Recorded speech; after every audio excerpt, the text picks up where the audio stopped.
ಸಿಹಿಮೊಗ್ಗೆ ಸುದ್ದಿಗೆ ಸ್ವಾಗತ. ಇಂದಿನ ಪ್ರಮುಖ ಸುದ್ದಿ.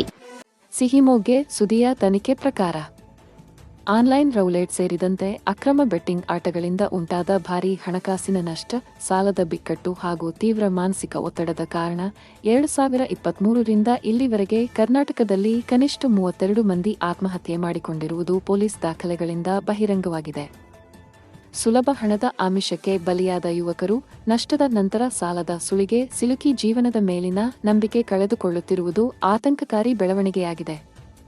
ವಿಶೇಷವಾಗಿ ಹದಿಹರೆಯದ ಯುವಕರು ತಮ್ಮ ಜೀವನವನ್ನು ಕಟ್ಟಿಕೊಳ್ಳಬೇಕಾದ ವಯಸ್ಸಿನಲ್ಲಿ ಇಂತಹ ಅಕ್ರಮ ಆನ್ಲೈನ್ ಬೆಟ್ಟಿಂಗ್ ಗೇಮ್ಗಳಿಗೆ ಬಲಿಯಾಗುತ್ತಿರುವುದು ಸಮಾಜದ ಮುಂದೆ ಗಂಭೀರ ಪ್ರಶ್ನೆ ಎತ್ತಿದೆ. ಈ ಹಿನ್ನೆಲೆ ಕರ್ನಾಟಕದಲ್ಲಿ ಇಂತಹ ಆನ್ಲೈನ್ ಬೆಟ್ಟಿಂಗ್ ಸೈಟ್ಗಳು ಹಾಗೂ ಬೆಟ್ಟಿಂಗ್ ಅಪ್ಪಗಳನ್ನು ಸಂಪೂರ್ಣವಾಗಿ ನಿಷೇಧಿಸುವ ಅಗತ್ಯ ತೀವ್ರವಾಗಿ ಎದುರಾಗುತ್ತಿದೆ. ನೀವು ಅಥವಾ ನಿಮ್ಮ ಪರಿಚಯದವರು ಇಂತಹ ಆಟಗಳಿಗೆ ಅಂಟಿಕೊಂಡಿದ್ದರೆ ಇಂದೇ ದೂರವಿರಿ. ಸಮಸ್ಯೆಗೆ ಆತ್ಮಹತ್ಯೆ ಪರಿಹಾರ ಅಲ್ಲ. ಸಿಹಿಮೊಗ್ಗೆ ಸುದ್ದಿ ನಿಮ್ಮದು, ವರದಿ ನಮ್ಮದು. ಸುದ್ದಿ ಹಾಗೂ ಜಾಹೀರಾತಿಗಾಗಿ ಸಂಪರ್ಕಿಸಿ. ನಿಮ್ಮ ಬೆಂಬಲ ನಮಗೆ ಪ್ರೋತ್ಸಾಹಧನ.